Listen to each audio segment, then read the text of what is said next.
Para sa isang bansang hindi malinaw ang patutunguhan, ikaw na lamang ang gagawa ng paraan upang magkaroon ng kinabukasan kahit ang kapakanan mo'y nakasalalay.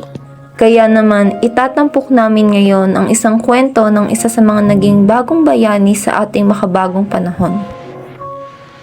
Ako po si Nanilda Arellano, 56 na taong gulang, na may 4 na anak, na dating isang OFW sa Japan. Isa lamang si Manilda sa mga Pilipinong piniling iwan ang kanyang mga anak sa Pilipinas upang magtrabaho sa ibang bansa. Tumagal ako sa Japan ng mga 10 balik, pero sa kada alis mo, 6 na buwan lang ang tinatagal namin doon. Tapos babalik na naman dito, 6 na buwan na naman bago kami ulit makabalik doon. Nagtrabaho ako sa Japan dahil siguro sa kahirapan na rin ng buhay.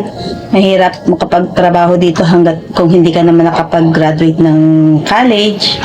At saka ng time na yun naman yung in-demand ng trabaho para sa siguro kagaya ko. Isa kasi akong entertainer, performer, singer at dancer sa Japan. Yun nung naging way ko para makapag-aral ang mga anak ko. Kasi isa rin akong single parent. Yun ang ikinabuhay namin, nakatulong sa pamilya ko. At saka nakapagpundar rin naman ng kahit konti para sa aking mga anak.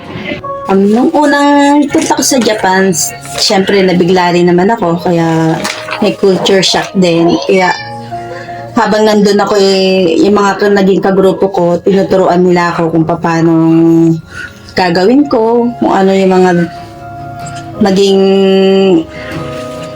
rules and regulation namin doon sa trabaho namin, at para kung paano rin kami makapag-contact sa mga pamilya namin. Noong time na yon, wala pa ng gaanong mga gadgets, hindi pa naman uso yun noon. Kaya ang nagiging way namin ay pagtawag sa telepono at saka pagsulat ng letter para sa pamilya namin, pagpapadala ng pera. Ganun lang yung mga dating nakagawian noon kung paano kami mag-communicate sa aming mga pamilya. Sa Japan ako, marami akong mga naging masaya experiences, malungkot din.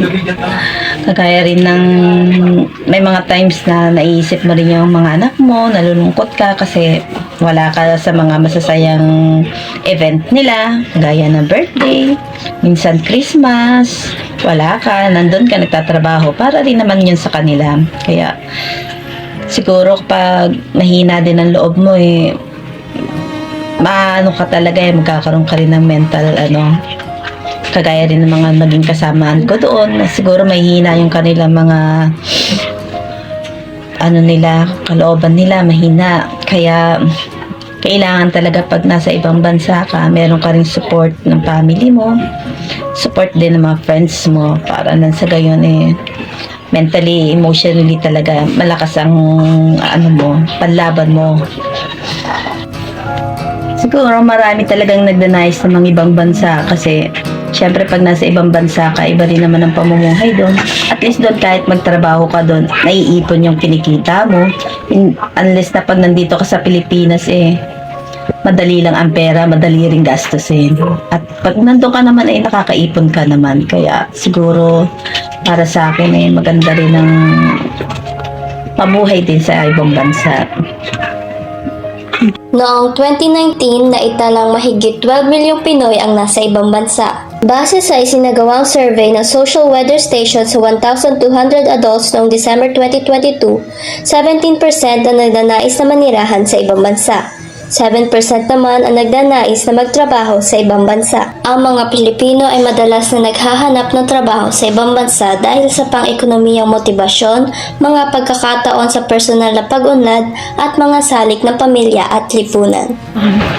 Siguro ang naging inspirasyon ko na lang para maging maayos ang aking pagtatrabaho doon ay ang aking mga anak. Iniisip ko na lang na kailangan kong suportahan sila para makapagtapos sila ng kanilang pag-aaral, at saka mabigay ko rin yung mga pangangailangan nila Saka hindi lang naman sa pag-aaral, pati na rin sa pagkain, sa pananamit nila.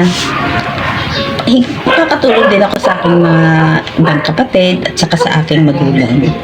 Kaya hindi ako nagsisisi na nagtrabaho ko sa ibang bansa kahit na may malungkot na mga times na dahil naiisip mo sila. Siguro, maipapayo ko na lang sa mga ibang nais din mag-OFW. Kailangan physically, mentally, syempre, kailangan ready sila sa lahat ng mga mangyayari. At saka, kailangan din ng gabay, suporta ng magulang at mga pamilya at kaibigan na rin. Yun lang po. At Sa kanyang naging kalagayan, maganda pa ang kanyang mga naging karanasan. Pero paano kaya ang mga Pilipinong umuwing nakaranas ng kaharasan? Umuwing na maltrato ng kanilang amo? Umuwing wasak ang pagkatao? At umuwing nakakahon? Nakakalungkot lamang isipin na mismong bansa natin ang mismong nangihila sa atin. Kung hindi magbabago at aangat ang Pilipinas, patuloy na lamang bang mangyayari ito? Muli, ito ang dokumentaryo ng Pangkat-5 na bukas ang isipan at mga mata. Kaya pahalagahan at nakipagkamay upang mapabangon ang ating bansa. Nang sa ganon, wala nang lilisan pa.